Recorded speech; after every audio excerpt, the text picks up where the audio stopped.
What happens when your brain has nothing to look at? No light, no time, no sound, just 800 feet of pure, silent black? Your senses don't just shut off. They go rogue. Faces in the dark, time loops, hallucinations. Welcome to the world where reality breaks and your brain starts freelancing. Picture this. You're 800 feet underground. Your flashlight flickers, and the darkness isn't just black, it's total. Not, I turned off the lights, dark. Not, midnight in the woods, dark. This is you have zero visual input, dark. Your eyes are still wide open, but your brain is like, cool, I guess we live in a sensory vacuum now.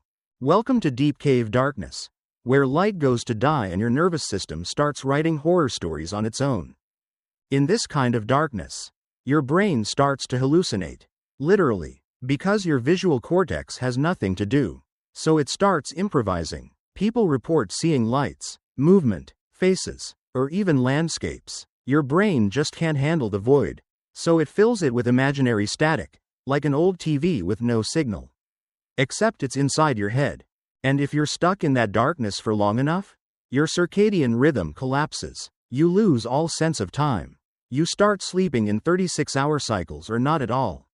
Your hormone regulation? Trashed. Your memory? Slipping. Your emotional stability? It's currently in a fistfight with existential dread.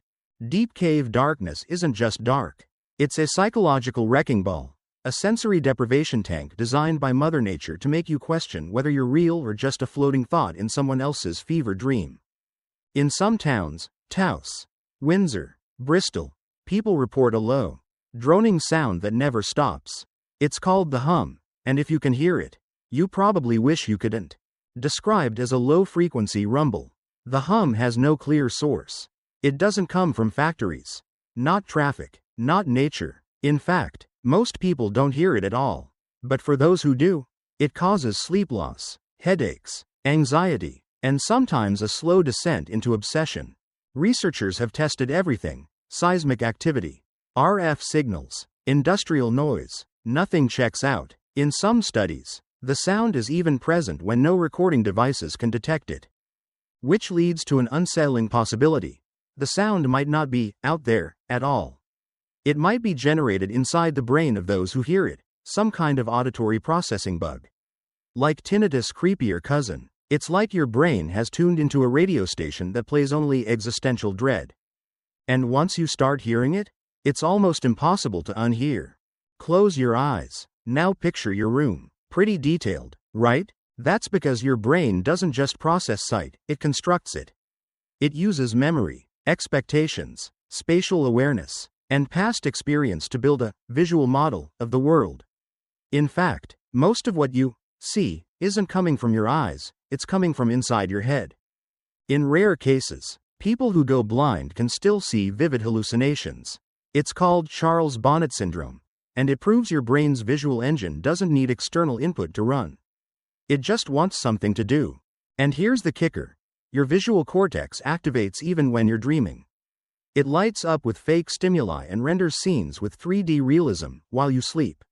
No eyeballs required. You don't need vision to see. You need a brain that refuses to shut up. Everything you experience, every sound, movement, flash of light, is already over by the time you consciously notice it. That's because your brain needs time to process sensory input, about 80 milliseconds. So to keep things feeling smooth, it predicts the near future and shows you a version of now. That's part real, part simulation. When you watch a ball fly toward you, you're not seeing it in real time. You're seeing your brain's prediction of where it will be 80 milliseconds from now. It's constantly guessing and hoping it got the math right. The freakiest part? Most of the time, it does, and you never notice. But when it doesn't, like in car crashes, panic attacks, or hallucinations, reality suddenly feels off, distorted, delayed. That's the moment the glitch hits the surface.